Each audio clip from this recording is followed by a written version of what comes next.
Welcome to the morning session of the second day of the second conference day of DeepSec.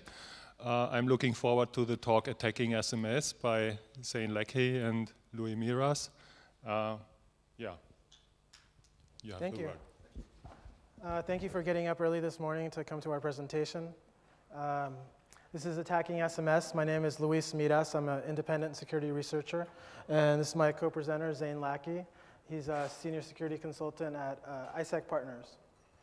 And this talk is going to cover different ways that SMS messaging can affect mobile security. And to begin, we're going to start off right away with a short introductory demo. This demo is going to show how we're bypassing some carrier protections, specifically the anti-spoofing protections. What you're seeing here are two iPhones. These are real phones. These are not simulators. They're running VNC, so their displays are forwarded to us so that we could record it. On the left-hand side, you have the attacker. This is it's a proof of concept tool that we wrote to be able to spoof MMS messages, among other attacks. On the right-hand side, you have the victim. We have it on the contact screen to show that we are not doing any tricks to do the spoofing. There are no contacts in the phone right now. And what we're going to show here is that we're using the trusted number 611, at least in the US networks and other networks around the world. 611 is usually defaults to a carrier number. I'm not sure about here in Austria or Germany. And we're sending this message. This is actually traversing over a carrier in the US where we conducted our testing. So in a little bit, you'll see it on the right-hand side.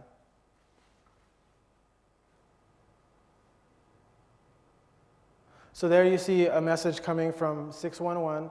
It says that you've received a $20 credit and to please log into evil.com with your account credentials. So a user would see this and would assume that this is actually coming from their carrier and would most likely trust this and lose their credentials. There's probably a lot of questions about how this works, and we're going to be covering that during the rest of the talk.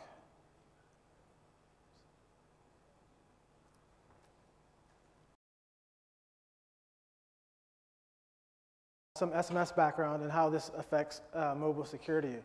And then the next two sections, testing challenges in an attack environment, are very useful for people that might not be experienced in testing mobile devices or testing for SMS vulnerabilities. So maybe you're a pen tester, maybe you do web applications, maybe you reverse engineer, but whatever your background is, this provides you the information to get you started to be able to duplicate some of these things that we've done and for you to be able to do your own testing. Then we talk about the attacks that we have. We break them down into three categories: implementation attacks against phones, configuration vulnerabilities, and then architecture. And now I'm going to hand it to Zane to cover the background information. Thanks. Mic working? Yeah. So we're talking today about SMS in the GSM world. And we're talking about testing SMS through the carrier. So no rogue base stations or anything like that. This is going through actual carriers. When we say SMS, we mean that as kind of a catch-all term for mobile messaging. So everything from like the basic text-only messages that we're all used to sending through multimedia messages, and then some other message types, things like EMS, which was a standard that never really took off, but it was supported by some Nokia and Sony Ericsson phones. So when we say attacking SMS, we mean really attacking mobile messaging in general. To us, the architecture is very simple. Because we're treating the carrier entirely as a black box, we have a very simple architecture like you see here. We have the sender on the left-hand side, and we have the recipient on the right-hand side. And when the sender wants to send a message, they send the message up to the carrier's SMS server, which is called an SMSC. The message gets stored there, and then it gets forwarded down to the recipient. So this whole system is called a store and forward system. And the reason for that is a lot of times the recipient is going to be offline. Their phone is going to be turned off. They're going to have no coverage, things like that. The SMS server can't just blindly forward the message down because the recipient may not get it. So the message needs to be stored on the carrier's SMS server until it can confirm that the recipient is actually online, and then the message gets forwarded down. It changes a little bit when it goes between carriers. Nothing noticeable to us as the user. If we're using this, it looks exactly the same going between a user, right? Or between carriers. If you're sending a text message to your friend that's on your carrier or your friend that's on a different carrier, it's completely the same. But it changes a little bit behind the scenes. So each carrier can kind of represent SMS messages internally using a number of different protocols.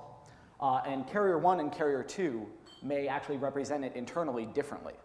So when they need to send a message between the two different carrier types, what happens is, what you're seeing with the cloud there, is it needs to be converted to some standard before it goes off to the other carrier.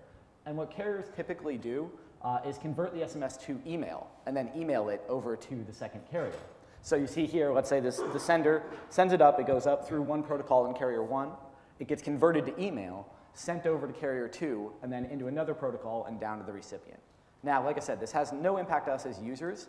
This has a huge impact to us as attackers, right? If you have to craft a very specially crafted SMS message that has specific bitmask header fields and a very, very specific layout to perform an exploit, if your exploit's now being converted through email and then to another protocol before it comes down to your victim, that's obviously going to have a pretty huge impact, and it's probably going to make your exploit not work.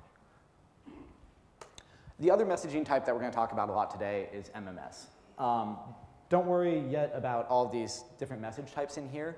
The goal of this slide is to show that even though MMS looks to us, the user, as completely the same as SMS, there's actually a lot more going on behind the scenes here. You don't see that very straightforward, just the message gets stored in the SMSC and then forwarded down. Now there's a lot more messages that's going on behind the scenes, a lot of interaction between the sender and the carrier and the recipient and the carrier. So what makes this so interesting to attack?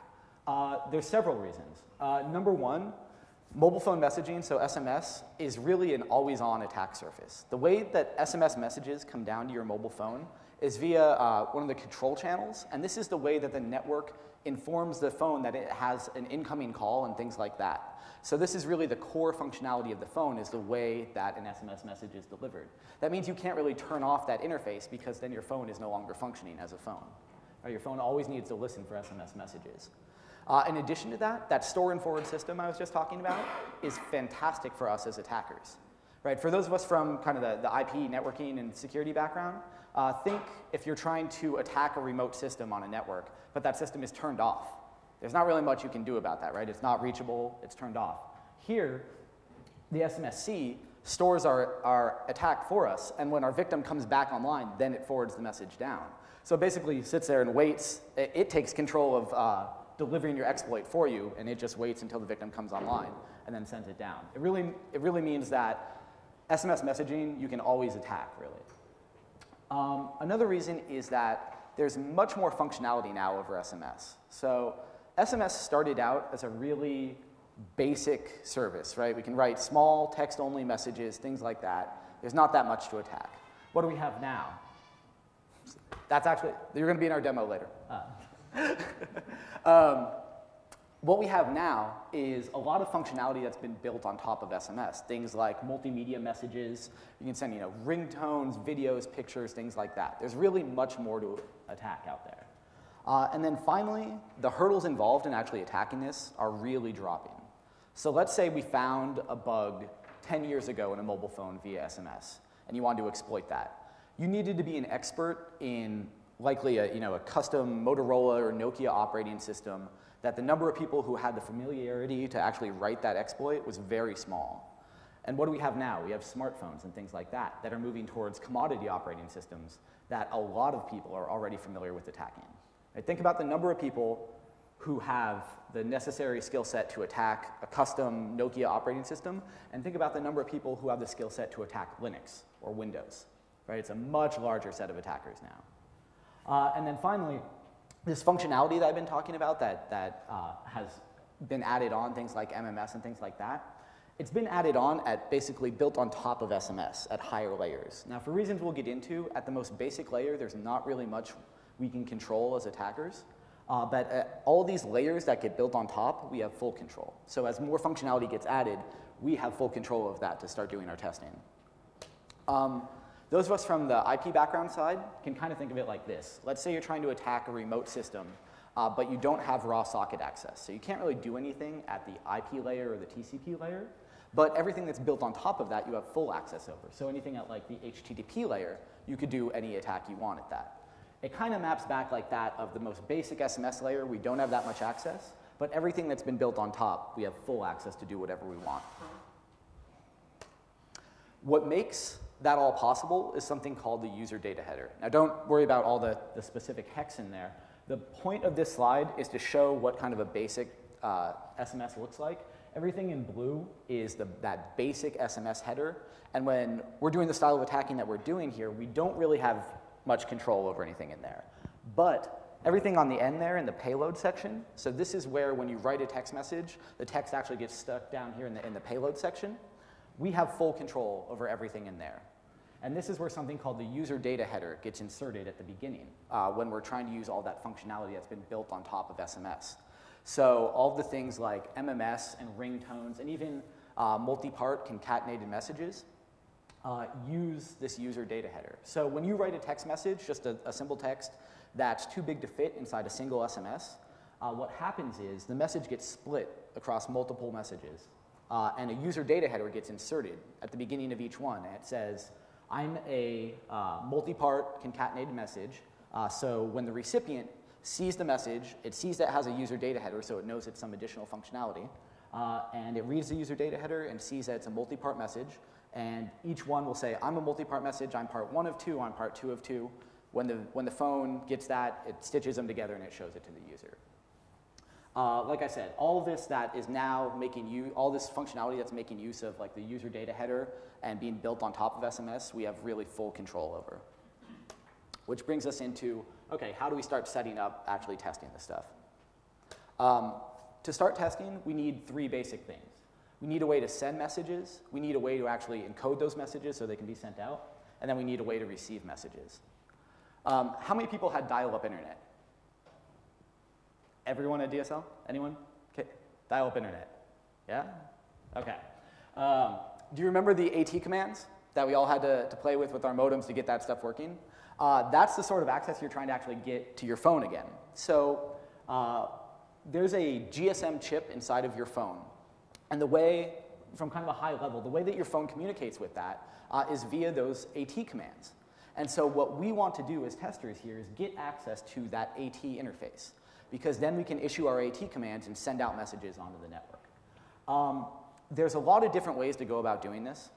The simplest way, well, the way we started out with is that in a lot of phones, when you pair the phone via Bluetooth or connect it via a special serial cable to, let's say, your laptop, it will then expose the AT interface. So then you can just launch Hyperterminal or use something like PySerial or anything like that to connect to the phone and get access to that AT interface. And then you can start issuing AT commands to your phone. The ways you actually do that are sometimes via Bluetooth, sometimes via serial cable. It really depends on the phone. So the easiest way to do it is to get something like this. And this is just a GSM modem that plugs in via USB to your laptop. You plug it in, and you get access directly to the AT interface right there. So you can just slap that in and just start issuing commands to it. One of the interesting things, once we start getting more test equipment and rerunning a lot of these tests, is that the GSM chip is effectively a black box to you. You hand it an AT command, and it says yes or no. It either rejects it, and it doesn't send that message out on the network, or it accepts it, and it sends it out onto the network. But if it says no, there's not really much you're doing with it. Once we started testing different equipment, what we found is that some equipment would reject certain message types that we want to send out, and other equipment would actually allow it out. So when you're doing this testing, and if the test phone that you're using or the test GSM modem that you're using rejects a certain hostile message that you're trying to test, just try a different set of test equipment, and sometimes it'll actually let it out. So the next thing we needed, I keep talking about the AT commands. What you're doing is you're trying to send something called a PDU. It's a protocol data unit. It's really that slide a few slides ago with the blue hex and everything. That's really what you're handing to the AT command. It's a string of hex, and it's called a PDU. and the GSM chip then takes that and sends that out onto the network.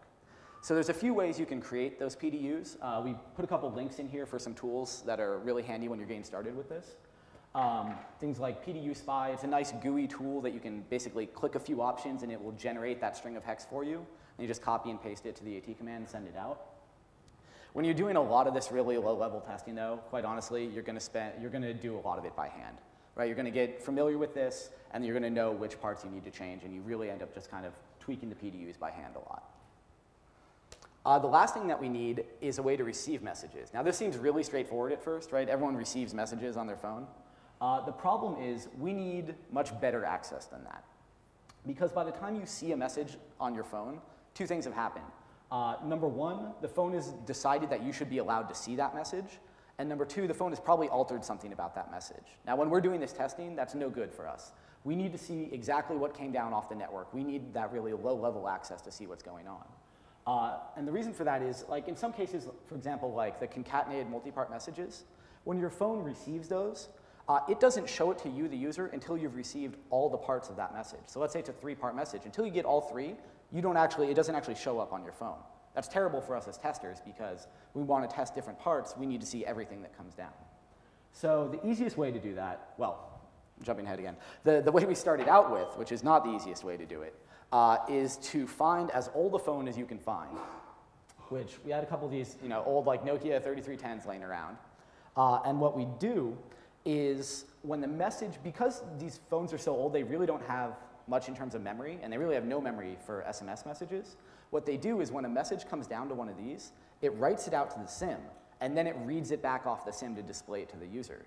So we would have a message come down to one of these, we'd pop the battery, pop the SIM out, and you can get, we don't have it with us, but you can get a SIM card reader for about $30 on the internet.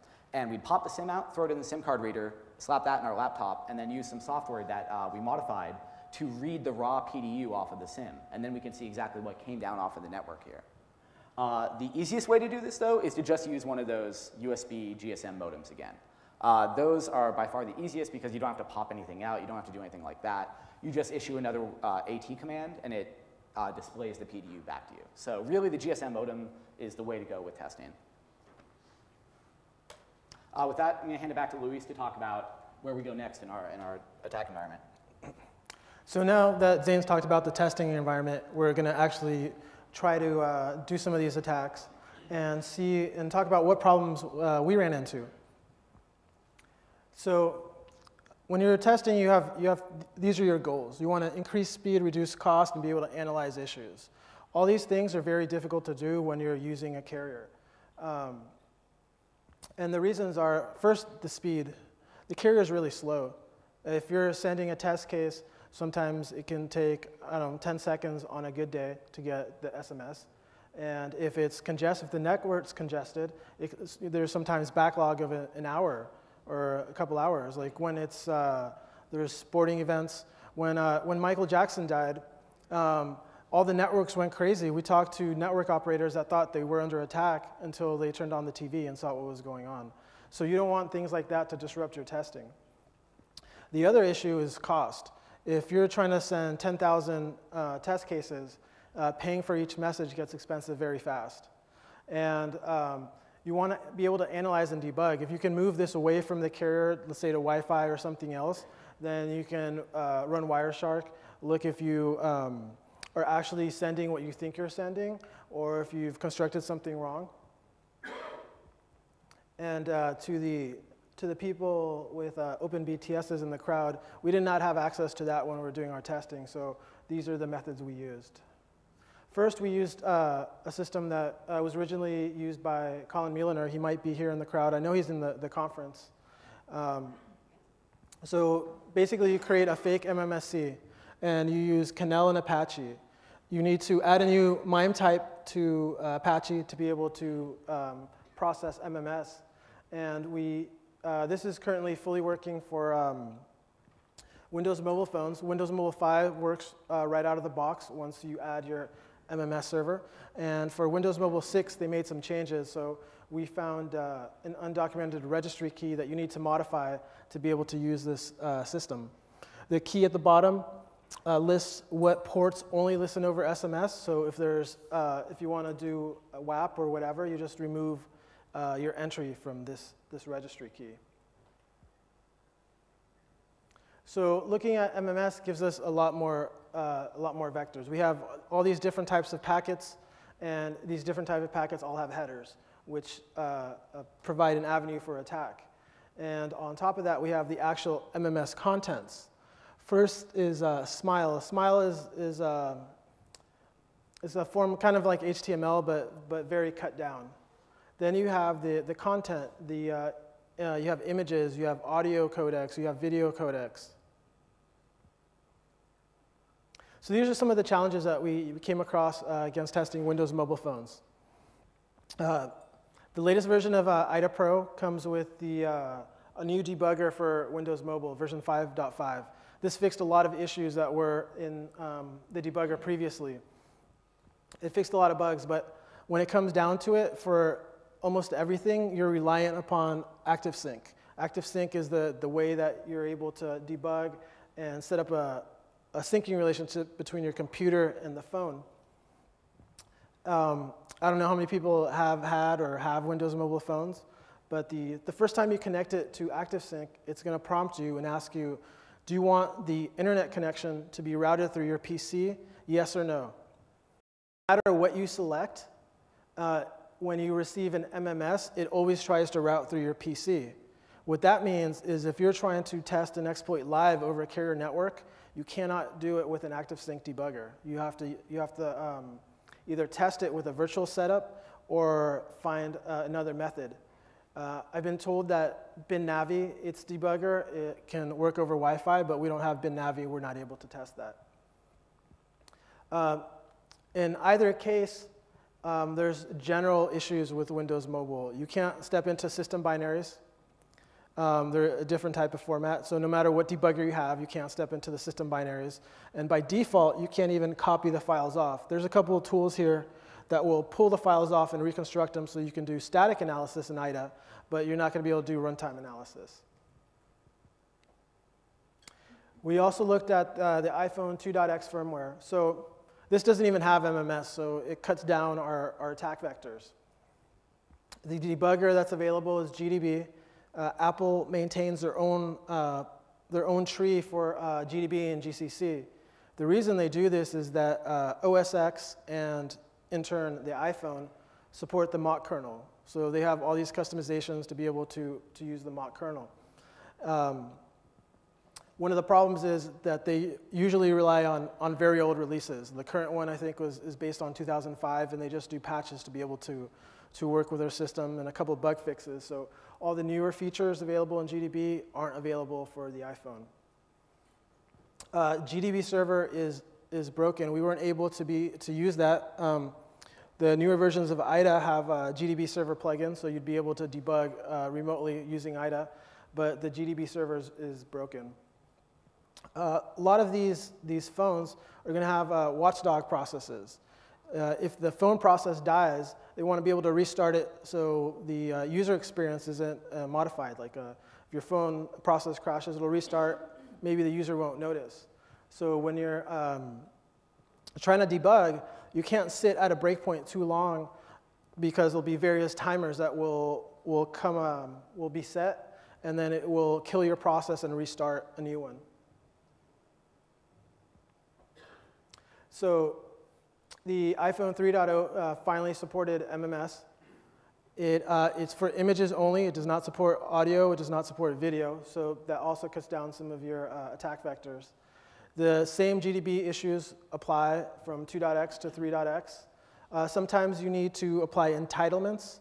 Entitlements are just kind of like permissions for a process. So you apply entitlements, and that allows you to debug that process.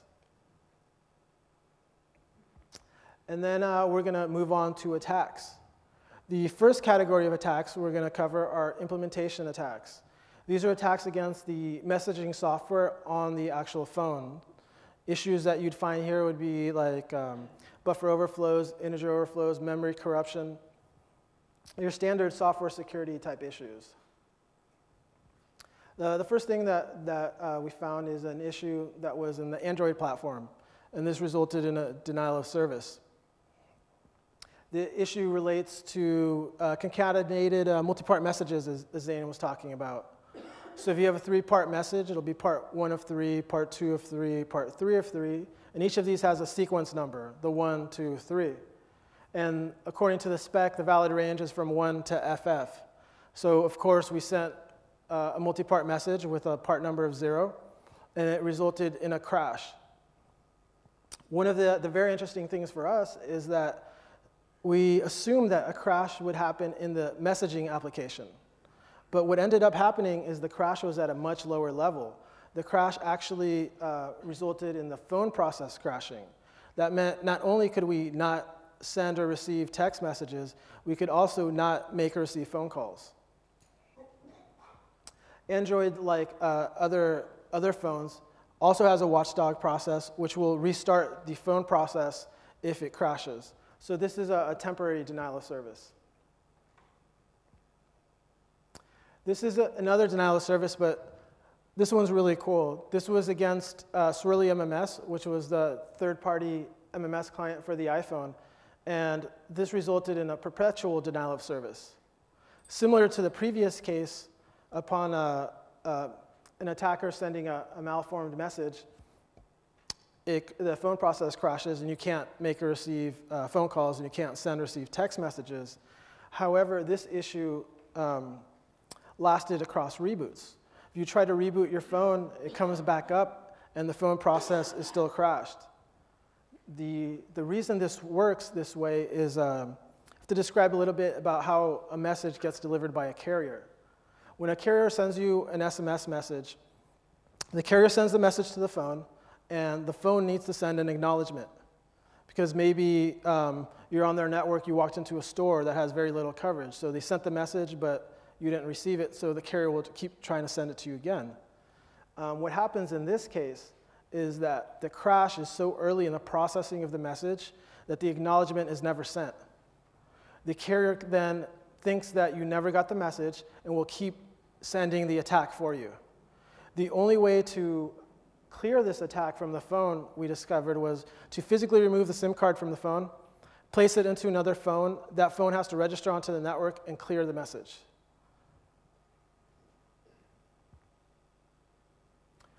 This next category of attacks are very interesting to us. This was an attack that affected Windows mobile devices, but was not necessarily in Windows Mobile. This is pretty much the holy grail of SMS attacks. An attacker sends a specially crafted message to these affected Windows mobile phones. This message contains the location of a binary on the internet. The phone, upon receiving the message, downloads the binary and executes it in the background silently without notifying the user. There's no depth to worry about. There's no offsets. You don't have to worry about anything. You can write your binary even in Visual Studio. There's no shellcode. It just executes. This vulnerability was posted publicly to the forum that's listed there. And what's most interesting about the attack is how it came about. And to describe that, we need to talk about how a phone reaches the public. Usually there's 3 groups involved in delivering a phone to the public. There's the operating system vendor, in this case Windows, and then there is the OEM. The OEM manufactures the phone, writes drivers and customizations for their hardware. And the third group is the carrier. The carrier will put modifications, customizations for the phone to make it work as best as possible on their network. So there's these 3 different groups. And if one of these groups changes something, it could have unexpected consequences. What happened here is that legitimate administrative functionality that was present on the phone in Windows Mobile was left open to unauthorized users. So this is legitimate functionality. Within the MSDN, it describes what permissions it should have, and before shipping the phone, the OEM changed the permissions so that it would process these messages received from anyone without any authentication. So this is quite different than what we're used to in standard software security. What we're used to is one vendor provides a product, they're responsible for the security of that product. Here we have 3 separate groups that all affect the security of the product, and if one of them makes changes without notifying others within the group, it results in security issues like this. And we think that we're going to see a lot more of these issues as we move along, because people are trying to release products fast, and they're just trying to ship them and make them work on their network as soon as possible. And with this, Zane's going to cover architecture attacks.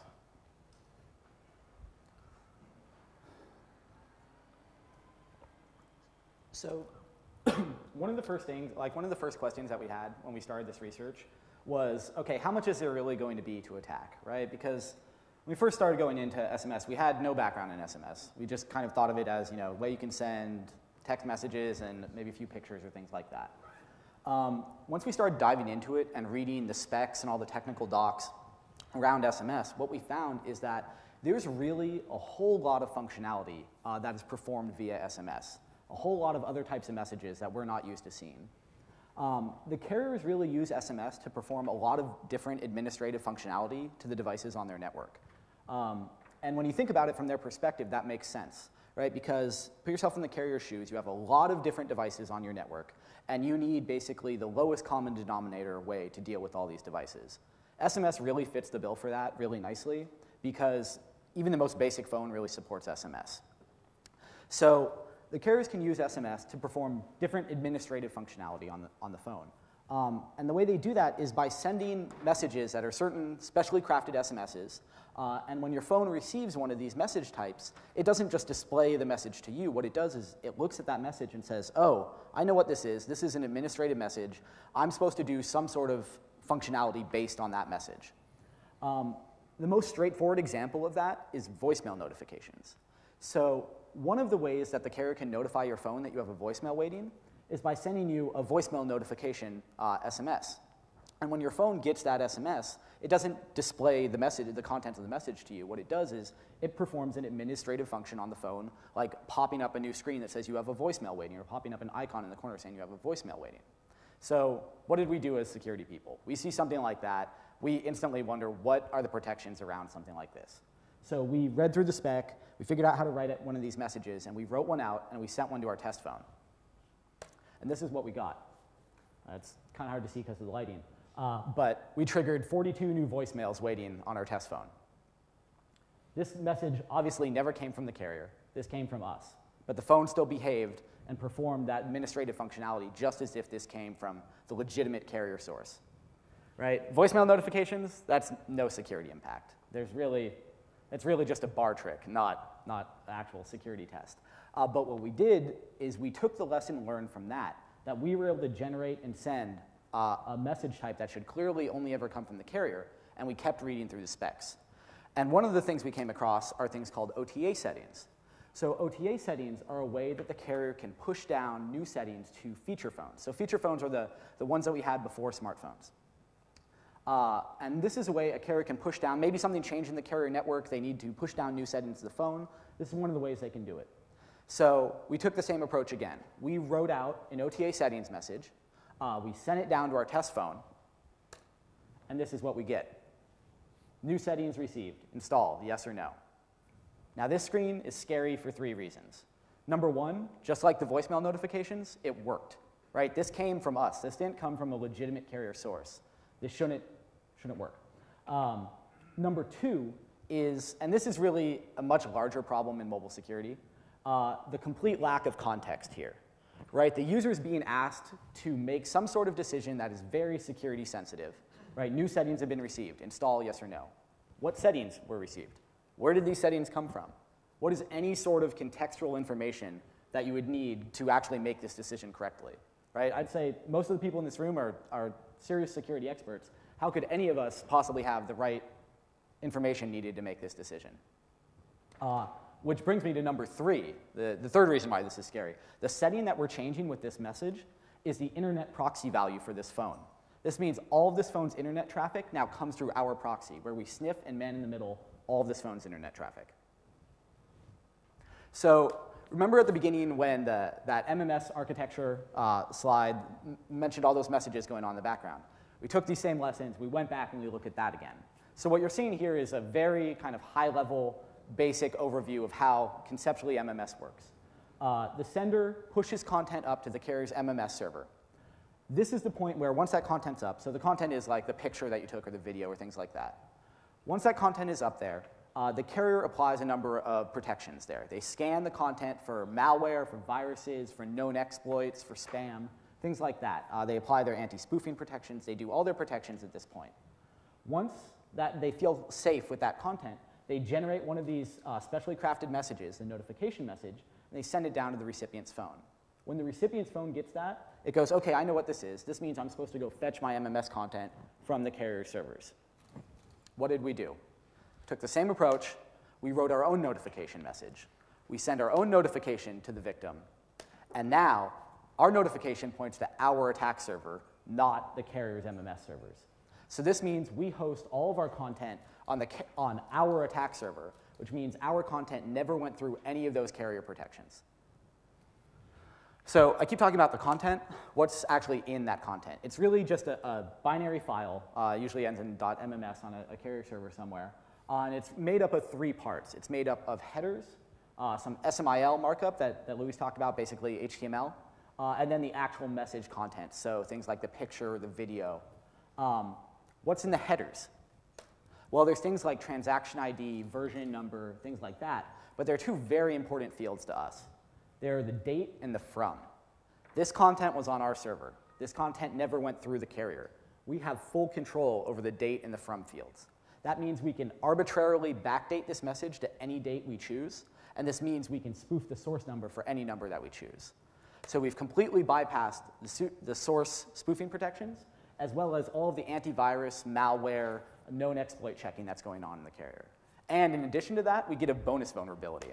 We're able to use this to remotely fingerprint mobile devices. So when the victim's phone comes to our attack server to get that content, the way they fetch that content is via an HTTP GET. And what goes along with GETs? User agents. So we watch on our attack server for the user agent that comes in for a specific attack that we sent out. And these are some example user agents from some of our test phones. We're able to use this to fingerprint a remote mobile device, and then we launch one of the very specific implementation flaws or configuration flaws to take control of that mobile device. So I want to hand it back to Luis to talk about the proof of concept tool that we wrote for this. So presenting Taft. There's an attack for that. This is an app that we wrote for jailbroken iPhones. It supports a lot of the attacks that we've been discussing here. And the MMS functionality is actually, we wrote a web app that goes with it. And I'm going to describe that really quick. The sender running Taft is going to push content. So the content is what you saw on the demo screen, the source phone number, any date modifications, and the text payload. The web app gives us back the MMS file name, which we're going to use for the notification. And then the receiver, the target phone, pulls down the content as if it came from the carrier. So we have some more demo.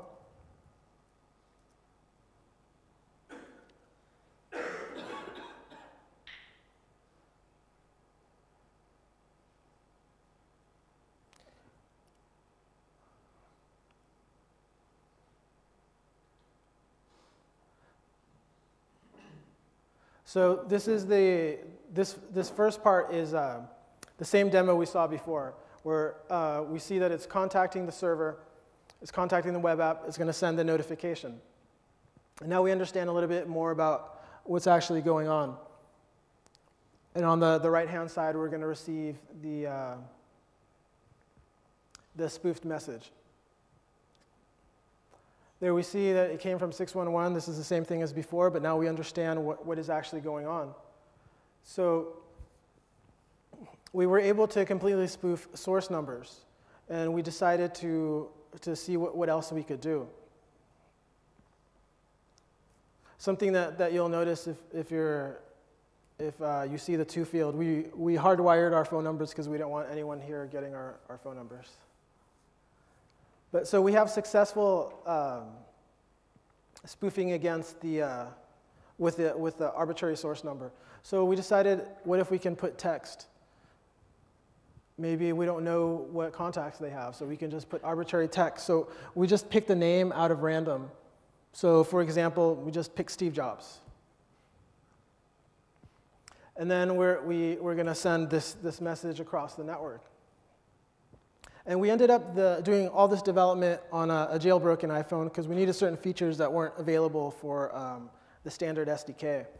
And I think we felt a little bit guilty that we weren't doing what Steve wanted. Steve wants us to use the real SDK and put it in the App Store. And we've always wanted Steve to tell us it's OK. So hopefully when this message comes across, we will have his permission. So there we have a message from Steve Jobs. We can spoof arbitrary text in the from field. And it's telling us to upgrade our iPhone and get it jailbroken. So it's OK now.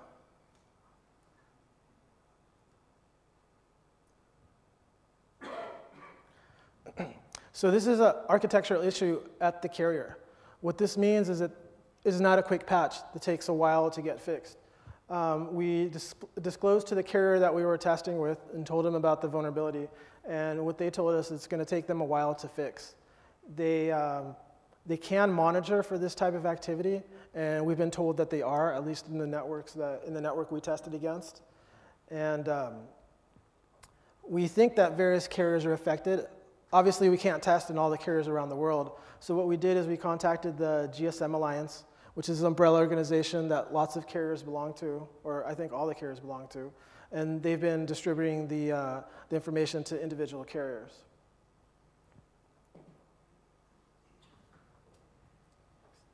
So what did we learn from our testing?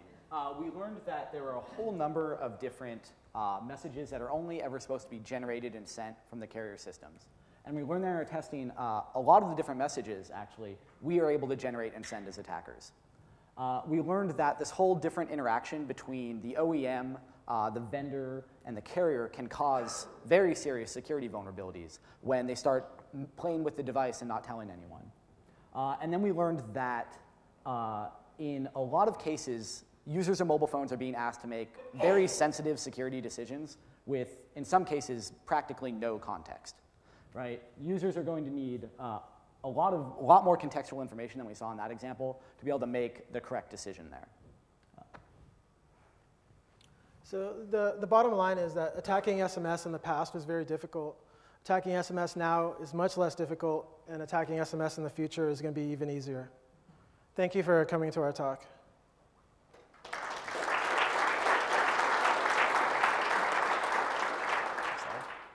Thank you. We've got some minute for questions. Any questions?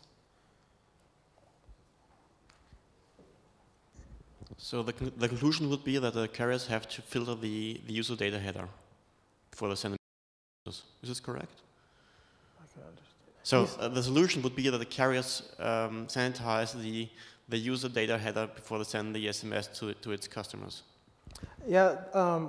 What we thought is that when we reported the message, that someone at a console would be able to change a filter and it would be fixed within maybe a few days if they were going to do testing.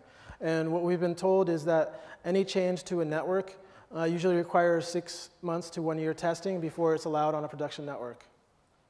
So yeah, in theory, yes, sanitizing the user data header is the right way, right? Like the notification message that we were sending and those carrier messages that we're sending should never come from us as a mobile endpoint there. That should only come from the carrier system. So yes, in theory, in practice, there's a whole lot more going on there. That also means that they are monitoring is probably also a software change, isn't it? So. The monitoring systems may be different than the actual systems that route messages, but we don't work for carriers. We don't know. It's pretty much a black box to us. It looks like this. So, yeah. Any more questions? Well, the first is actually a comment. There's not only 3 parties involved in the phone development. There's way more parties involved in that. And I mean, this may also be the operating system kernel vendor of the baseband. You have the actual the baseband chip vendor and so on. And those vendors, they talk very little with each other. So the problem is actually aggravated quite significantly from only those 3 entities. So I would expect way more problems than you would probably expect in that area.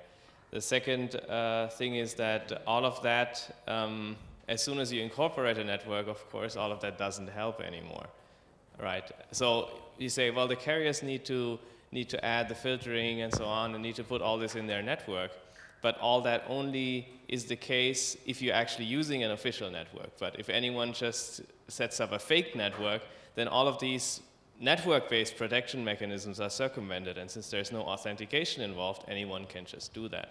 So while it is, yes, it is a fix for the core network, but it doesn't address the fundamental problem that there is a lack of authentication. Absolutely. I mean, like we said, our testing was focused on going through the network, and yeah, that's a whole other area definitely of if you're going to a fake base station. One more question. Okay, thank you. Was very interesting. Thank you.